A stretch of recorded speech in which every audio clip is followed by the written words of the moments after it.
Happy New Year and namaste to you, my friend Johnny, and to Yes, indeed. all of our friends watching. Welcome back to Saturday Sadhana.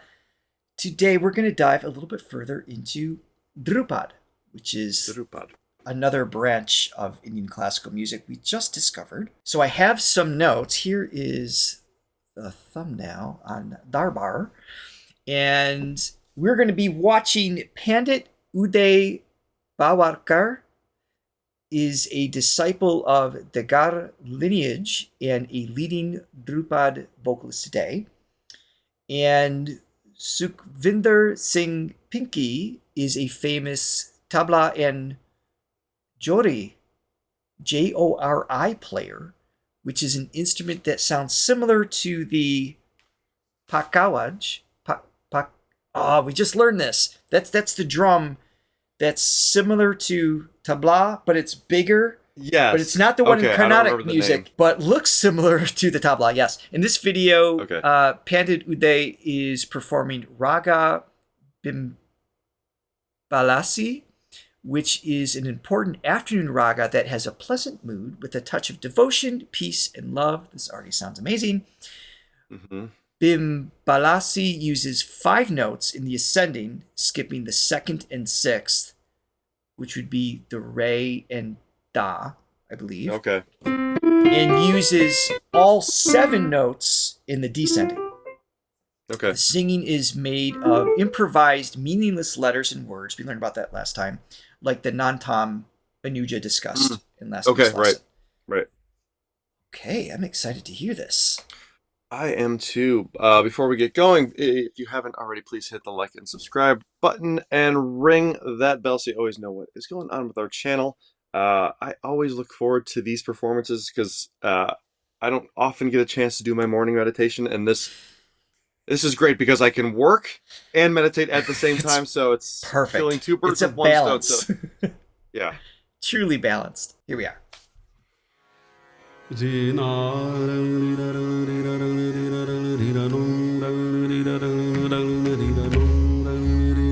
the Jodi.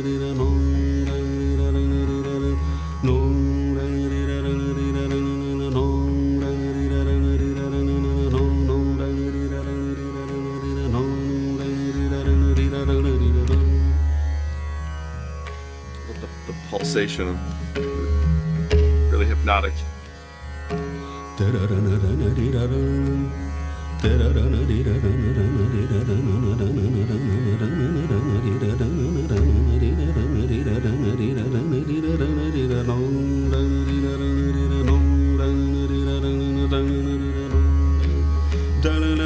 John, I'm playing that tempura. Very subdued. Yeah. Look how light he's tapping it.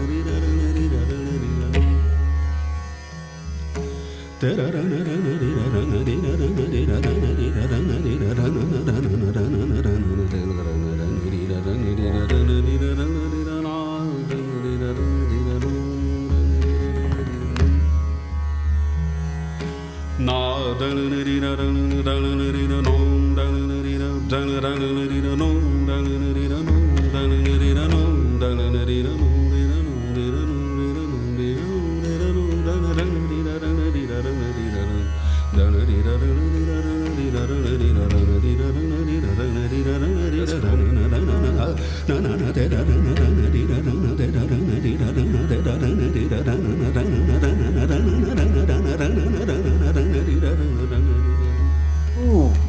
So I find it fascinating seeing his jaw movement. It's just the vocal coach in me is always curious on how sounds are being created, and this reminds me a little bit of like that. It's a good example. Whitney Houston. She'll use her jaw for vibrato, and like she'll utilize very large muscles to create that consistent flowing vibrato sound, and singers utilized a different group of muscles to create vibrato based on their style, mimicking. Basically, it's a path of least resistance. When we learn to sing, our brain says what muscles are available, and we kind of develop those, right? Now, we've seen Bhimsen Joshi and a couple of others do this very similar, like that repetitive kind of, I don't know, this organic tribal sound. I'm not sure what word I want to use for this, but I don't recall the jaw movement as much. So for him, those muscles are so loose. They have to be. These are large muscle groups, and they go all the way up into the skull, and they attach to the larynx, they attach to the base of the skull. And to move that freely, like, to me, it's like stiff. If I'm trying to, like that, it starts to stiffen really fast. Right. So his control to kind of release large muscle groups that freely is, I just find it fascinating for me as a singer and a vocal coach. But listening to it, it has this pulsating, I think that's the word you used earlier for the drums, but his voice has this, like, I don't know, it's like there's something bubbling under the surface. It's really interesting. And we've heard that before, especially the parts where it sort of fluctuates, like like where it's almost undefined pitch wise. Usually when you repeat the same note, that's da da da da da da da da da da da, there you can hear sort of the separation of the note da da da da da da da. Right. But here he's doing essentially the same thing with he's got the da da da da da da da, but the pitch is sort of remaining more da da da da da da da. I mean, that's not what he's singing, the words he's singing, but right. But meaningless. But still, anyway. the phonetic sounds that he's doing, it's still the note is still sort of ringing through like unaffected. No, that's a good point. Because when moving that to move that quickly and not disturb the actual fundamental, the frequency is harder to do. Yeah. Right. Yeah, and again, just this being an improvised piece, you can see that, and just the way he gestures and he says a phrase and he kind of like lets it go, and it's like, okay, what are we doing next? Which that's the heart of improvisation is this aliveness, this spontaneity, where the whole band together, they're feeling each other out, and they're deciding where this is organically going to go. So it's exciting. And they're doing it well because you feel yourself on that journey with them. Like, I've heard people try to improvise, and it's like it's uncomfortable because they're uncomfortable. He's got this stream of consciousness thing that he's just allowing to exist, and so it's so inviting. It's beautiful. Yeah, it really is. All right, let's keep going here.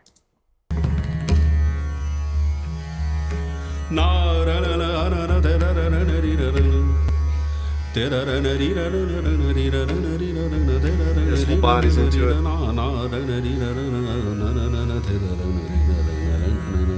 How low he goes here.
Now this shows off his vocal skills too, because before he's utilizing the jaw muscles, now it's more tongue.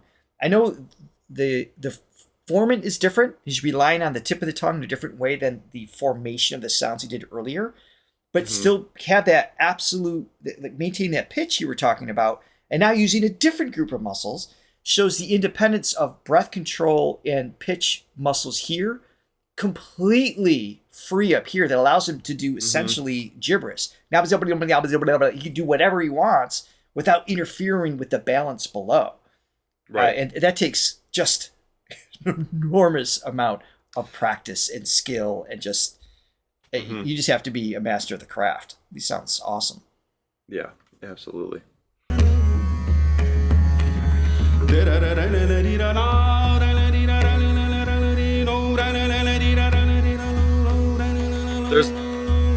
Yeah, that's the example of the pitch sting. Yep.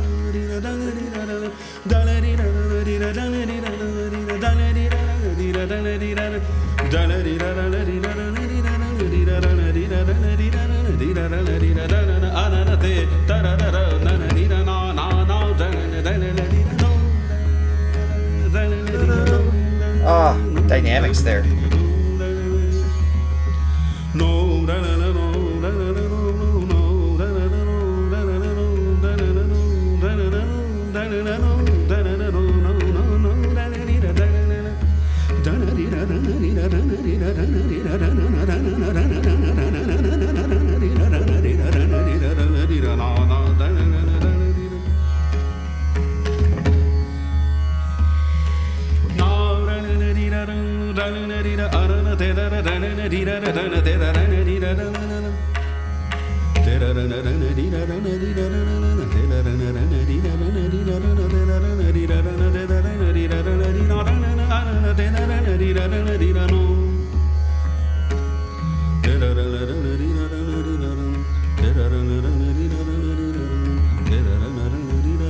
I love seeing him count on his right hand too.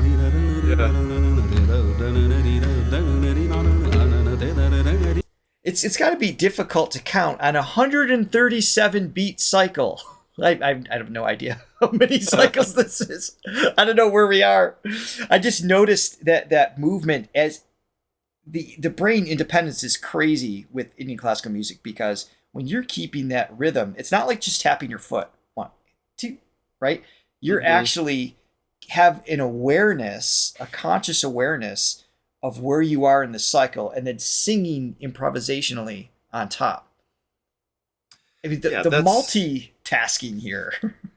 Yeah, that's the technical skill and hours of training and experience to get to the point where you can just let it go. That's what they say in jazz. You learn everything there is to know about it, and then so you can forget it. So it just becomes just throw it out the window. Natural and again, flows out and spontaneous. Yeah, and I love his whole performance energy too. It's just we've seen singers that have sort of this kinetic presence where they're very animated and they move a lot. He does as well, but it's in his own sort of different way. It's just it's more flowy. It's a little more flowy. I like it. And the jori, I like this instrument too, which is similar to the tabla, but it's deeper. It's got just a little bit of a richer tone to it, and I think his vocal tone works really well along with that sound. It does. And just having the close up of the hands too. It's the appreciation for the nuance that takes place with with an instrument like that. I think just percussionists in general too. I think that, some people just hit the drum. Think to hit the drum, and there's just so much to it, obviously. I mean, for people that are in the music industry and see it, we know like what goes into it. But especially with that instrument where it is with your hand, like there's so much nuance with what he's doing with his fingers. Yeah. And, there's a delicate and sensitivity with it. I noticed it on the sides. It has like these little tubular shaped pieces along there. You guys let me know in the comments, is that for tuning? Because I feel like if you adjust it up or down, it's going to make things maybe more intense on one side of the drum versus the other. I'm not just guessing. I was trying to understand the reason for the design. Let me know.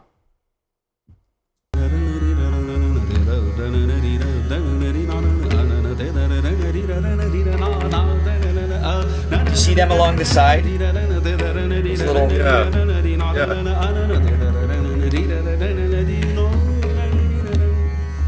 just...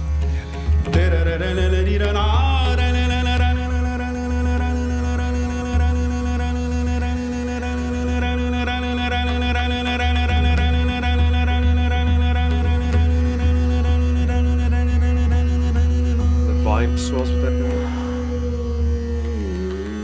That's great. That was a breath. Yeah.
Is fabulous. Another thing I noticed, it seems like the means, those little slides, glissandos, almost feel a little bit slinkier in his delivery. I don't know. I don't know if it's him, like just his artistic interpretation as he's singing, or that's indicative of Drupad as a whole. But there's more. It seems to be more slower, intentional glides. Those means. Versus what I've heard in Hindustani and Carnatic. Again, could be right, yeah. Yeah, let us know if that's a Drupad thing or that's Pandit Uday, if that's more of his thing. If you know, I'd appreciate the information. Yeah. Again, his single note phrases, the just hanging on the. I mean, just that's some of the best that I've heard. Repetition there. But yeah, and that particular note while we're here, that sort of seventh, that dominant seventh in the Western scale. So here's the whole song is rooted in C sharp. Right. And then the melody, when he's doing a melody there, it's he's picking unconventional. It's outside of your basic, again, from our ears, Western chord tones where you'd either be on the first, the minor third, or major third, depending. Right. And fifth. Okay, so those are chord tones. Then when you're hanging on this dominant seventh, that's a non-chord tone. It's a passing tone, but it has a little bit more of an unstable sound to it. But it creates a mood that's a little less settled, which is nice. It's like, where's this going? Exactly. It creates a little bit of suspension, but I don't feel uncomfortable. I feel at ease in the suspense.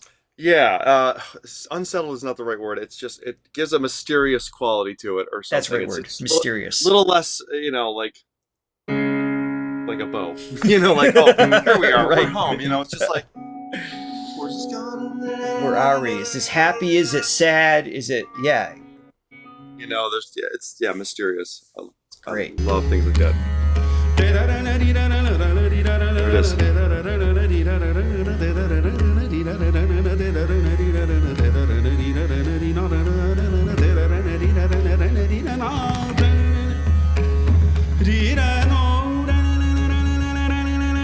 There's the one. See how stable that sounds? Yeah.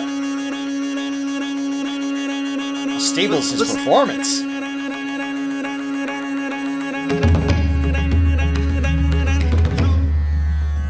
That pitch just is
And it's Oh, that's nice. borderline inhuman.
I love this play between the two.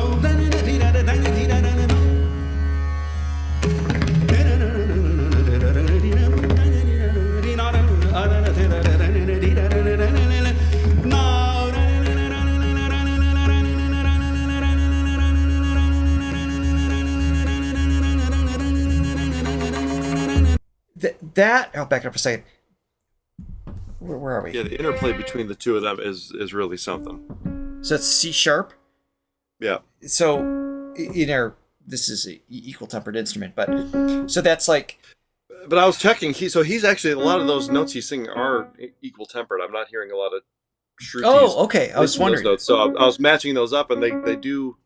So that's an interesting element to that too. To this. Yeah, I don't know if they're tuned purposely different or whatever, but that C sharp. So C is like middle C is like 261.34 cycles per section, something like that. So that's going to go up to I don't know, 260 something. My point of bringing that up is you can't see, touch, or feel this instrument, right? You have to go by sound. There's a vibration that you can sense, but for him to be all this movement here, and be that steady the entire time, just locked right in, locked in. To have your folds that are this big vibrating at that speed it's just an acrobatic feat in and of itself. And then to have the sense of or presence of mind to move, jump up a second or third or drop down. And he went down pretty low a couple times earlier on. I don't know where he went, but that was I don't remember. There's a lot of movement happening. Yeah, but just such a skilled vocalist. Yeah. So in studio production, they have, obviously, as everybody's aware of nowadays, I mean, pitch correction is sort of a common staple. Right. So you can, not to say that in this style of music they use that, which they don't, thank God, because it would just, I don't think you can. It'd just be First of all, destroyed. There's too many nuanced, as we know with the shrew, I mean, there's too many nuanced things to really just do a blanket lock things in. There's no way. That being said, if you were to look at his pitch on screen, which you can do now, it would appear as if it was pitch corrected. It would be right in the middle. I mean, totally agree. You couldn't get more perfect. There's a auto lock button you could press in his brain. Exactly, puts everything into place. You press that button, it would move maybe that much, if at all. Maybe. And he's got that button in his brain. That's what I meant earlier when I said it's almost borderline inhuman. It's that accuracy is crazy. It's good. I love the interplay between him and the how do you pronounce that? George? I'm going with his last name, Pinky. So talk about the instrument. The Jody. Yeah. Jody. Those two. I mean, Pinky. Hopefully that's his name. Sukhvinder Singh Pinky. Okay, Pinky. I love his energy on stage. I love how engaged he is. Yes. Every instrumentalist has their own sort of vibe. I love that he's interacting with the singer, and then also interacting with the crowd as well. The tambura player, I like what she's doing too. Like she's doing what she needs to do with this, and just kind of They all holding seem space. connected. Yes. Yeah, and we should really like. I would love to dive into more of what goes behind the tambor too, because it's Tanpura. droney Yeah. and it seems tambora. It seems simple on the outside, but it has to be.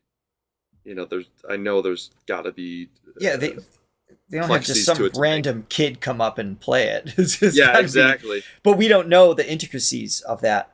I wish Yeah. we had access to something like that. How do you spell? Is I'd it love to learn more tanpura about or that. tanpura? It's TAN. Yeah, so it's not an M in there. Tempura? Oh, I believe. tanpura. I believe so. Anyway, all right, let's keep going here.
Look what she's doing back there. It's just, I don't even know.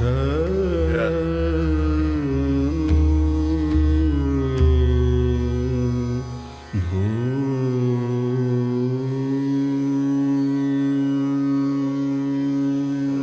Darbar.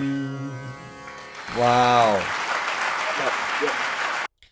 So this is so interesting. I find this. I don't want to fall into the trap of comparing Hindustani to Dhurupat to Carnatic because we just don't know enough. We don't know the nuances enough. I don't want to claim to know or identify the difference. However, of the pieces we've heard, this one feels the most meditative, and I suspect it's because it is, I think, almost entirely improvised, and the words don't actually have a specific connotation. So you have to be meditative to do it. And then, therefore, as a listener, I think that transfers in a way. That's an interesting point to bring up. To have that sense of space within yourself, maybe a background in meditation. Like if that is sort of a prerequisite to be able to play this music, at least at a higher level, where sure, it's just you have to have a level of, just spiritual experience or awareness, spiritual something depth, yeah, a spiritual depth to really, whereas in other forms of music, it's not required. It helps, but it makes for better performances. Yeah. But it's especially in this music, they're so linked.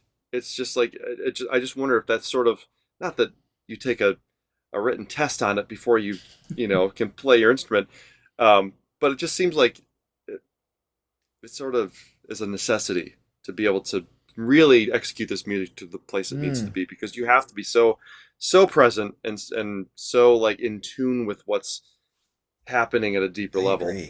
To make it what it is. So again, just a great time listening to this stuff.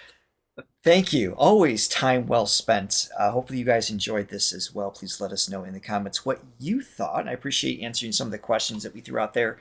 Next week, we're back to one more chapter. Chapter 4 of the Shruti 22 Simplified. Is simplified the right a misnomer. term?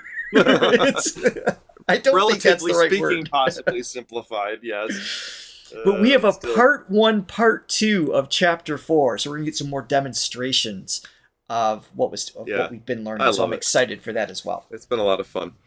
Thank you for being with us. Make sure you check out our Indian playlists. It's starting to compile and get bigger and bigger. So Loving it. definitely some stuff to watch. And don't forget to subscribe so you know what's coming next. See you in the next video. Bye.